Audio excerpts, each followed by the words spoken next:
Specific मजहब को target करते हुए एक पिक्चर बनाया है। बेबुनियाद बात है ये, किसी मजहब को टारगेट करने के लिए फिल्म नहीं बनाई गई है। फिल्म का सीधा सीधा उद्देश्य जो है वो आतंकवाद पर बात करने का है। आतंकवादियों को जिस कॉन्टेक्स्ट में 72 दूर का सपना जो बेचा जाता है, फिल्म उसकी बात कर रही है। तो ये कह देना कि किसी मजहब को टारगेट करने के लिए किसी धर्म को, बेबुनियाद बात है। आप इसके लिए आपको फिल्म बनाने की ज़रूरत नहीं है। आप इस तरीके की इंटेंशन, आप फिल्म बनाते हैं किसी बात की ताकि लोगों के बीच में आए और उसकी चर्चा हो। हम टेररिज्म के ऊपर, जो ट्रेलर से जाहिर है, जो टीजर से जाहिर है, तो वही बात हम लगातार बोलते चले जा रहे हैं कि फिल्म सिर्फ और सिर्फ आतंकवाद की, दहशतगर्दी की बात करती है। सर रिपब्लिक को ये बताइए कि सीबीएफसी ने क्यों इस पर ट्रेलर को रिलीज पे रोक लगाई है? देखिए, फिल्म सेंसर हो चुकी थी और उसके बाद में जब हमने अभी ठीक है जी सर जी। फिल्म जो हमारा आर्ग्यूमेंट था, क्योंकि सेंसर बोर्ड ने ट्रेलर के लिए कुछ मॉडिफिकेशंस की बात कही थी, तो हमारा ये मानना था, जो हम कहते थे कि फिल्म सेंसर्ड हो चुकी है ऑलरेडी, उसी फिल्म से कुछ शॉट्स निकाल के ट्रेलर बनाया गया है।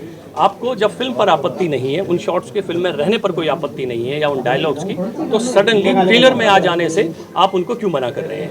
एक ये चीज़ थी। और दूसरा, जिस तरीके से एक लंबे इंतजार के बाद में लास्ट डे जब हमारा 28 तारीख को ट्रेलर लॉन्च होना था, उससे 27 तारीख को हमारे से मॉडिफिकेशन मांगी गई।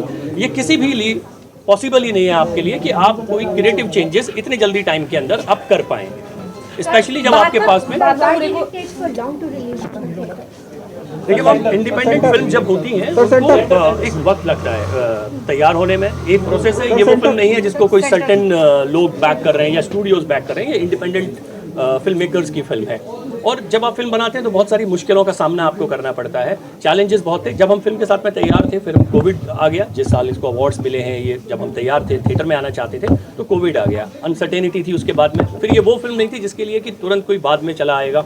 तो सही वक्त का, और जो इसमें स्टेक होल्डर्स हैं, वो डिस्ट्रीब्यूटर्स हों, एग्जीबिटर्स हों, सबका मानना था कि एक सही समय पर आना चाहिए। और मुझे लगता है कि वो एक डेस्टिनी भी होती है, तो वो समय अब आ गया है। और अब 7 जुलाई को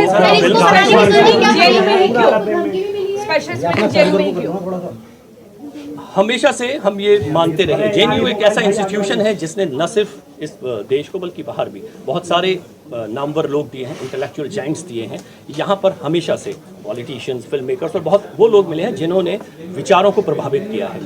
उन्हीं युवाओं के बीच में आके अगर आप एक गंभीर विषय पर चर्चा करते हैं और वो आपकी बातों को समझते हैं, आपको उनका नज़रिया समझने का मौका मिलता है। ये एक गोल्डन अपॉर्चुनिटी है सीखने के लिए, एज अ फिल्म मेकर मेरे लिए। और मैं चाहता हूँ कि मेरी फिल्म उनके बीच में, ताकि वो बात करें और हमें नई चीज़ों को भी जानने का मौका मिले।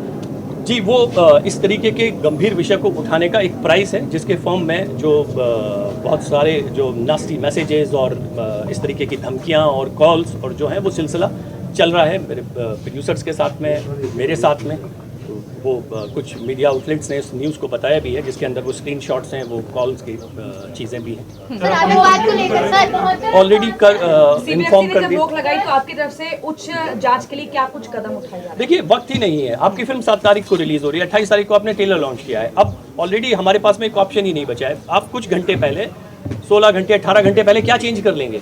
हमको वेन्यू चेंज करना पड़ा, उसी के लिए बड़ी मुश्किल हो गई। मुंबई में लगातार कोई ना कोई इवेंट होते रहते हैं और हम उसने बड़े बजट के साथ में भी नहीं है, तो वेन्यू शिफ्ट करना पड़ा, दूसरी जगह पर आए हम। और उस जगह पर आने के बाद में हमने डिजिटल लॉन्च किया, क्योंकि हमारे पास में ऑप्शन नहीं थे। हम चाहते थे कि थिएटर में करें, मगर वो चली गई। तो अब उसके बाद में उस चीज़ को आगे ले जाने का कोई मकसद नहीं है, क्योंकि ट्रेलर ऑलरेडी आउट है, डिजिटल प्लेटफॉर्म्स पर है, सोशल मीडिया में है और उसको बहुत प्यार मिल रहा है, लोग पसंद कर रहे हैं इसको। राष्ट्रहित में कैसे है? राष्ट्रहित में कैसे है? देखिए, ये आतंकवाद की बात करती है और इस देश ने, इस राष्ट्र ने आतंकवाद को बहुत सहा है। मैं 80 के दशक से लेकर 90 तक आऊँ, इवन अब 2000 से आगे काउंट कर लीजिए। न सिर्फ ये हमारी बल्कि ग्लोबल प्रॉब्लम है। और इस प्रॉब्लम की जड़ क्या है, क्या रीज़न है, कैसे मैनिपुलेट किया जाता है, किस तरीके से रिक्रूट किया जाता है, कहाँ से ये आकार लेती है और उसके बाद में अंजाम जो है वो किसी बाजार के अंदर फिदायीन अटैक्स जो होते हैं, सुसाइड बॉम्बर्स जो फटते हैं, उन सब चीज़ों से होता है। ऐसी वो हर चीज़ जो जागरूकता लेके आती है, वो राष्ट्रहित के अंदर ही होती है।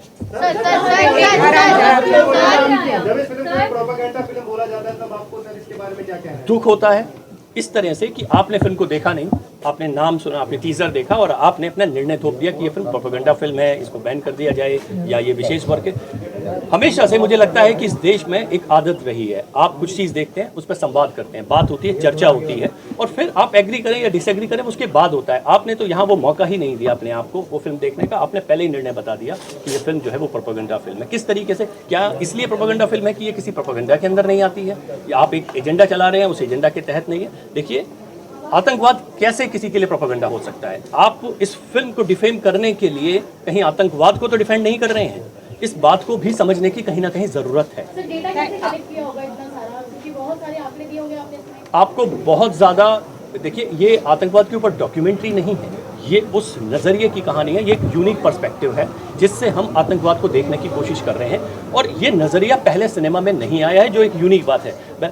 मेरा मानना तो ये था कि फिल्म की चर्चा फिल्म की वजह से होगी, लोग इस पर्सपेक्टिव की बात करेंगे, ये कहानी किस तरह से कही जा रही है, नरेटिव स्टाइल क्या है, विजुअल इमेजरी कैसी है, एस्थेटिक्स क्या है, मगर अनफॉर्चुनेटली विवादों की बात हो रही है। तो जी, कुरानों में इसको इज्जत नहीं है, लेकिन हदीसों में है, तो फिर इस चीज़ को कैसे डिसाइड करते थे?